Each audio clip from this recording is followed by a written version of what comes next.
안녕하세요. 안녕하세요. 네. 전시 오픈 축하드립니다. 네, 고맙습니다. 오랜만에 뵙겠어요. 사실 많은 도예가들이 재료를 어떻게 통제하고 소화할 것인지에 부분의 시간을 보내는 것이 사실인데 어떠셨는지.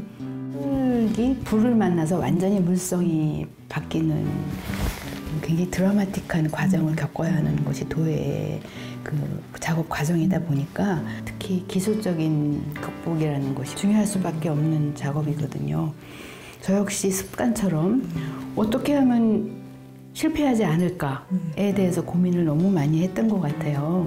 그런데 이 도예라는 작업이 내가 통제하고 극복을 하고 이런 대상이 아니라는 생각이 들기 시작했어요.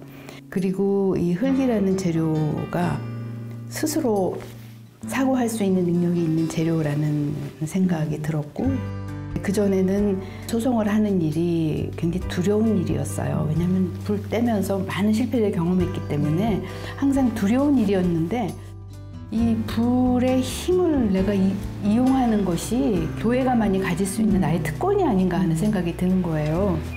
그래서 어떻게 작업을 하는가에 대해서 걱정하는 것보다는 왜 이것을 하는가에 대한 생각을 먼저 하는 것이 조금 더 옳은 방향이 아닌가 그런 생각이 들기 시작했습니다.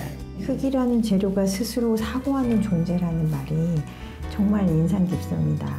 지금 화두가 되고 있는 그 유로사이언스 관점의 예술론에서는 작품 창작이 사고의 한 과정이다. 이런 작품을 제작하면서 작가는 어떻게 변화하는지, 어떠한 사고를 하는지, 이것이 미술 비평이나 미술 감상자들한테 굉장히 관심사가 되고 있습니다. 김유순 선생님은 어떤 사고의 변화를 경험하셨는지 궁금합니다. 도예라는 것이 특히 더 그런데요. 물질을 직접 내가 만지면서 작업을 하는 과정을 겪다 보면은 형이상학적인 세계를 생각하기보다는 직접 물질하고 만나는, 말하자면 손이 생각하는 것 같은 그런 그 행위 자체가 사고가 되지 않나 하는 그런 생각을 많이 하고요. 그전에는 재료를 극복하기 위해서, 과정을 극복하기 위해서 내가 뭔가를 막 통제하는 일을 했다면 최근 들어와서는 뭔가 관리하는 차원에서 예, 통제를 버리고 그냥 믿고 의지하는 거 훨씬 마음이 편하고요. 뭐 사실 실패를 더 많이 경험하긴 합니다만 제가 거기에 특별히 연연해하지 않는 그런 거를 배운 것 같아요.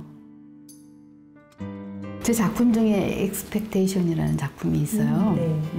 그건 정말 심심한 작업인데요.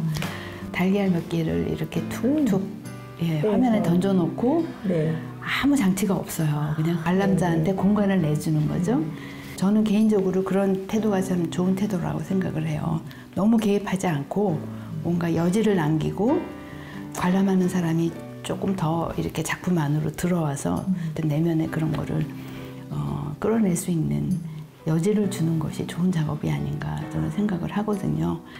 근데 이제 비슷한 맥락에서 이 마이그레이션 작업도 흙이라는 어떤 재료의 물성에 내가 많이 개입하지 않고 여지를 주는 거죠. 그리고 나는 불이라고 하는 힘을 의지하고 둘이 잘 알아서 가게끔 관리를 해주는 관리자의 입장이라고 해야 되나요? 그런 것을 말하자면 연습한 작업이에요, 이 작업은. 마이그레이션이라는 게 국제적으로 굉장히 화두가 되고 있는 이슈이기도 한데 이 작품 안에서는 작가에게 어떤 의미인지 궁금합니다. 과거에 했던 캐스팅 작업에서 뭔가 작업의 방식을 바꾼 저 개인적으로는 작업을 이주했다고 해야 될까요?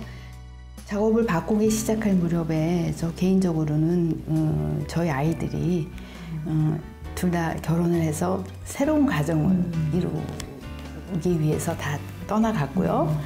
아이들이 새로이 닦는 터를 생각하면서 그 집이 이제 깨지지 않는, 부서지지 않는 집을 지었으면 하는 그런 소망도 담았고요.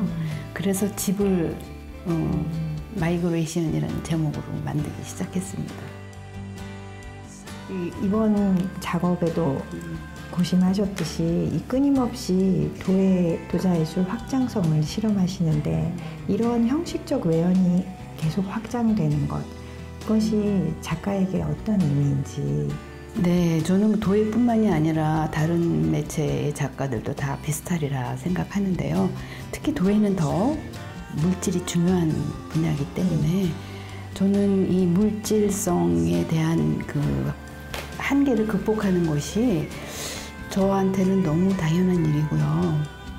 그리고 이 물질에 대한 호기심을 늘 잃지 않고 갖고 있는 게 작가로서의 좋은 태도라고 생각을 합니다.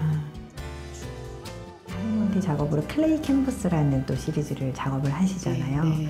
그 작업을 보면 일견 도자 예술을 회화의 형식, 평면 회화의 형식으로 차용한다는 느낌을 형식상 받았는데 도자 자체의 물성이 굉장히 강하게 다가와서 저는 좀 놀랐었거든요. 네. 이게 의도하신 건지. 당연히 의도죠.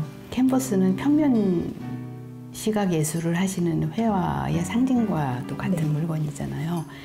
근데 제가 그것을 차용을 했고 저의 캔버스는 흙판이 아니고 속에 이렇게 공간을 머금고 있는 3차원 기물입니다. 캔버스의 형태를 가진 그 도자기 작품이 어떤 그 회화보다도 조금 더 물질성을 잘 보여줄 수 있는 그런 시도가 아니었나 저 스스로는 좀 정말 클레이 캔버스 작업을 볼수록 재료가 말을 하고 있다는 생각이 걔네들이 알아서 합니다. 작품을 이렇게 지난한 과정을 통해서 여러 가지 개인적인 의미도 부여하시면서 실험도 하시고 하셨는데 관람객들이 결국 이 작품을 봤을 때 어떤 느낌을 받으면 좋으시겠어요? 저는 제 작품을 관람객들이 봤을 때 따뜻한 느낌을 받을 수 있으면 참 좋을 것 같아요. 따뜻한 느낌. 그게 다른 재료보다도 특히 더 흙이라는 재료가 가질 수 있는 하나의 장점이 아닌가 저는 생각합니다. 그리고 흙이라는 재료가 가지는 어떤 표현의 가능성이 이렇게까지 되는구나. 조금 새롭다. 그런 느낌 가지시면 더 좋고요.